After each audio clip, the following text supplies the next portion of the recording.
All right, I know a few of you guys have been wondering what's going on with the Challenger and the undercarriage mount. So we finally got our bracket for it. We put that on this morning.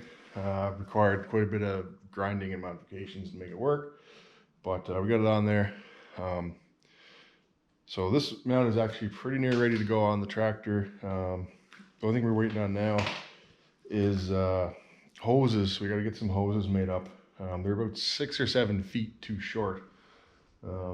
Which is stupid, I know. You order something, you tell them what you need, and they don't give you the right thing. So whatever, we're gonna get that fixed. So we gotta make this bracket here. You can see, I'll turn the camera right there like that. You can see that's got all kinds of holes in it, so you can put it in different places. So we basically just gotta take this and move it back to around here where I made this mark. So it lines up with the bracket underneath now. The bracket underneath is similar to this one back here, just that it actually fits. So it sits like that, kinda. This would be the bottom of the tractor, and this hangs down. So this pin is grabbed by this here little thing. So this gotta go back, and then you gotta move this here contraption along with it. So that is that, and I guess this is the lever here that actuates that way back there. So that's that. Anyway, so we're just trying to get that sorted out, and I think it was on there in the last video, maybe not. That's the front bracket that holds the front part. Anyway, so that's the story on the Challenger. That's where we're at now, and the Challenger is running again. We got it fixed. It was end up being a bad relay.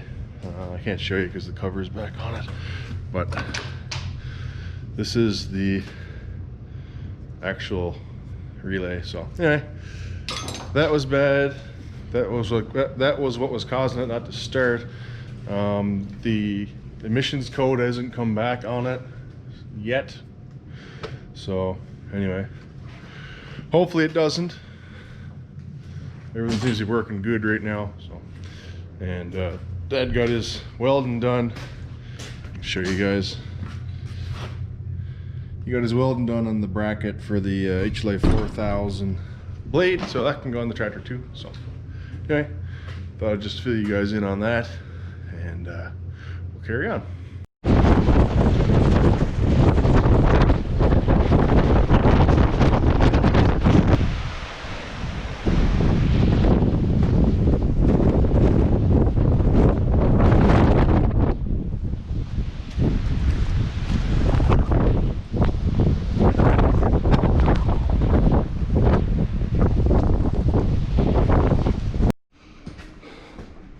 Please stay out there, isn't it?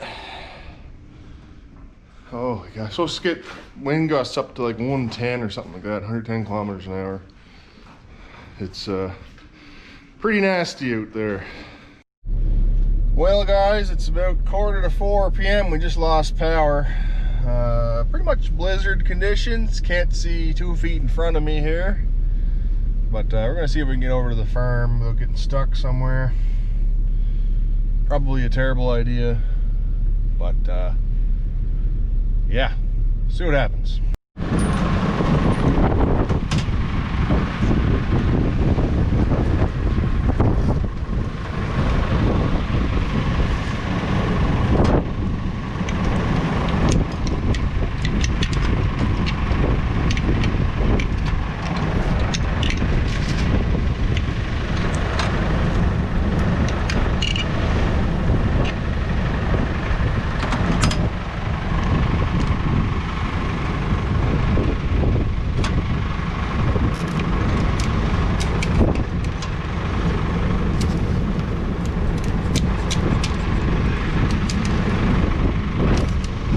Make it look so hard.